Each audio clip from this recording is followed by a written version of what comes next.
ঢাকার প্রবেশদ্বার আমিন বাজারের তুরাক্তের একসময় যেখানে বয়ে যেত জীবনের জলধারা, সেখানে আজ ভাসে প্লাস্টিকের বোতল, পলিথিন আর পচনশীল বর্জ্য।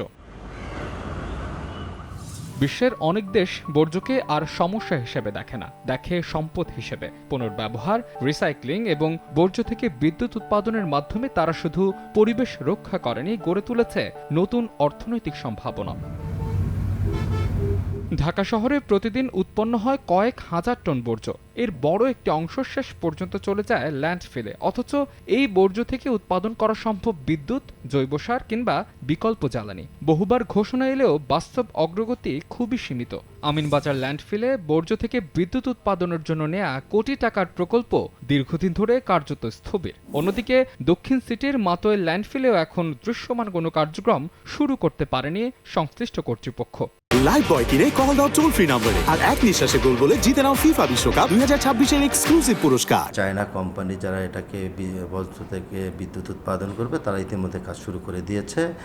এই কাজ সম্পন্ন করতে যেই চুক্তি মোতাবেক 2 বছর ছিল, সেই 2 বছরের মধ্যেই তারা সেই কাজগুলো শেষ করে সেখান থেকে বিদ্যুৎ উদ্ভাবন শুরু করবে। বর্জ্যগুলো যাতে অন্য মডিফাই করে রিসাইক্লিং করে যেগুলো করা যায়, বিদ্যুৎ থেকে শুরু করে অন্যান্য কম্পোস্ট সার সহ অন্যান্য ব্যবস্থা, ডিজেল, এগুলো উৎপাদনের ব্যবস্থা আমরা সেটা অনেকটা এগিয়ে গেছি।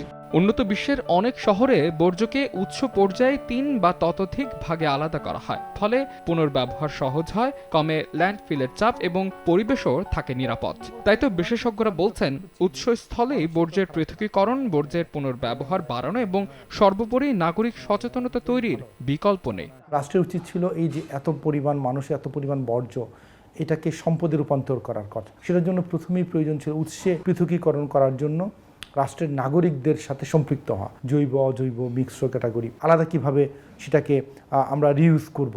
তো এই জিনিসগুলো নিয়ে কোনো কিন্তু পরিকল্পনা নাই।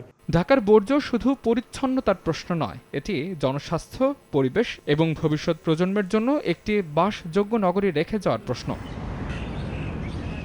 আবর্জনা কখনো কথা বলে না, কিন্তু কথা বলের প্রভাব জলাবদ্ধ সড়কে, দূষিত বাতাসে, অসুস্থ মানুষের ভিড়ে কিংবা হারিয়ে যাওয়া জলাধারের শূন্যতায়।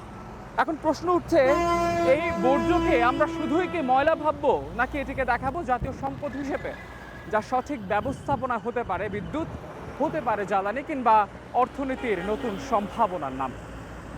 মাহাদ ইসলাম ধ্রুব, সময় সংবাদ, ঢাকা।